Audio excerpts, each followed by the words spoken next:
बड़े घर की छोटी बहू के आज के एपिसोड में आप देखेंगे आना यहाँ पर अर्जुन को बोलती है कि अब आप जाओ घर। माँ टेंशन में होगी, माँ चिंता कर रही होगी आपकी। तो अर्जुन बोलता है अब तुम चिंता मत करो, मैं तो जा रहा हूँ पर तुमको लेने जल्दी ही वापस आऊँगा। आहना बोलती है मुझे वापस क्यों ले जाना चाहते हो? आपके घर वाले मुझे कोई पसंद नहीं करता है और ना ही मुझ पर कोई विश्वास करता है।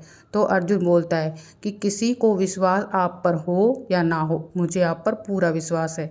आहना मैं आपसे बहुत प्यार करता हूँ और अब आपके बिना नहीं रह पाऊँगा। और मैं आपसे जब आपको पहली बार देखा था ना, तब से मैं आपको प्यार करने लगा था पागलों की तरह। अब अर्जुन पूछता है आहना से, आहना क्या आप मुझसे प्यार करती हो? तो आहना बोलती है कि हर चीज़ बतानी ज़रूरी नहीं होती। तो अर्जुन बोलता है कि मैं समझ गया कि आप मुझसे क्या बोलना चाहती हो। अर्जुन बोलता है ठीक है तो मैं चलता हूँ। अब आहना बोलती है कि आप जा रहे हो ना, माँ का ख्याल रखना थोड़ा सा, और माँ को थोड़ा सा पेट भर कर खाना खिलाओगे तो वह जल्दी से जल्दी ठीक हो जाएगी।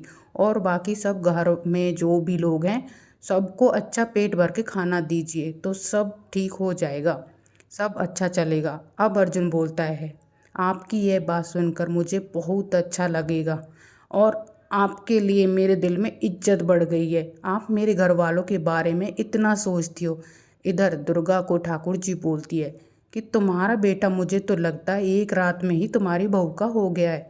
उसने कोई काला जादू कर दिया है जो अब तक तुम्हारा बेटा नहीं आया है। तो इस पर जो दुर्गा को यह चीज़ बुरी लगती है, अब वह यहाँ पर उल्टा ठाकुर जी को बोलती है कि आपके पति आपको बहुत कम उम्र में छोड़कर चले गए थे।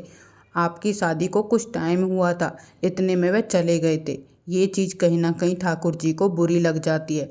ठाकुर जी बोलती है हाँ, जब मेरा बेटा आकाश मेरे पेट में ही था, वह पैदा भी नहीं हुआ था, तब मेरे पति चल बसे थे और मेरे बड़े भाई ने मुझे यहाँ पर लेकर आया और आपने मुझे और मेरे बेटे को बिल्कुल अपने पर घर परिवार की तरह रखा। तो यहाँ पर ठाकुर जी समझती है कि यह सब दुर्गा सिर्फ उसे थोड़ा सा परेशान करने के लिए कर रही है और वह चुप लगाती है और वह सोचने लग जाती है कि उसकी छोटी बहू को तो वह नहीं बख्शेगी, वह सब कुछ छीनना चाहती है, वह जो करना चाहती है।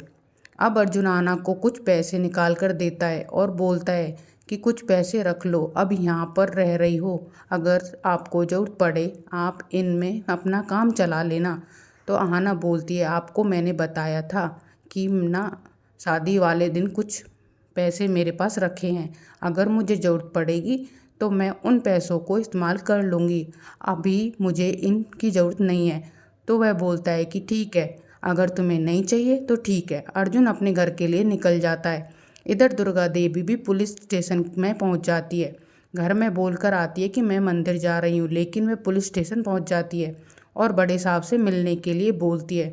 बड़े साहब के पास जाती है और बोलती है कल आकाश नाम का लड़का हमारे सैन परिवार से यहाँ पर एक FIR दर्ज कराने के लिए आया होगा।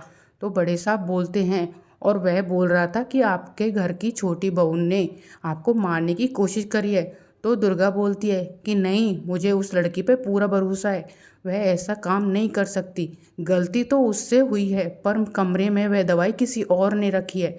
मैं चाहती हूँ आप पूछताछ करो, छीनबीन करो, कुछ भी करो, पर जो निर्दोष है ना उसे सज़ा नहीं मिलनी चाहिए, तो उसी को ही सज़ा मिलनी चाहिए। साथ ही साथ अब यहाँ पर दुर्गा बोल देती है कि मेरी आपसे एक रिक्वेस्ट है, आप उस लड़की को जो मेरी छोटी बहू है ना, उसे वह फ़िलहाल अपने मायके में है, आप जो भी पूछताछ करो उसे मेरे घर में लाकर ही पूछताछ करना, क्योंकि जब से वह मेरे घर से गई है ना, मुझे बिल्कुल मेरे घर में से लक्ष्मी ही नहीं दिखाई दे रही। तो मैं चाहती हूँ आप उस लड़की को मेरे घर लाओ और उससे यही बोलो कि उसने अपने घर में ही रहना होगा, मतलब अपने ससुराल में। तो यहाँ पर इंस्पेक्टर बोलता है ठीक है, हम आपकी छोटी बहू को घर लाकर ही पूछताछ करेंगे। साथ ही साथ दुर्गा यहाँ पर इंस्पेक्टर को बोल देती है कि कोई भी मेरे बारे में पूछे तो बताना नहीं कि मैं यहाँ आई थी, मैं अपने घर वालों से चुपके से यहाँ आई हूँ। बस घर वालों को और घर परिवार को एक रखने के चक्कर में थोड़े समय में लड़की के लिए बुरा बनी, थोड़े टाइम के लिए मैंने उसे उसके मायके भेज दिया था।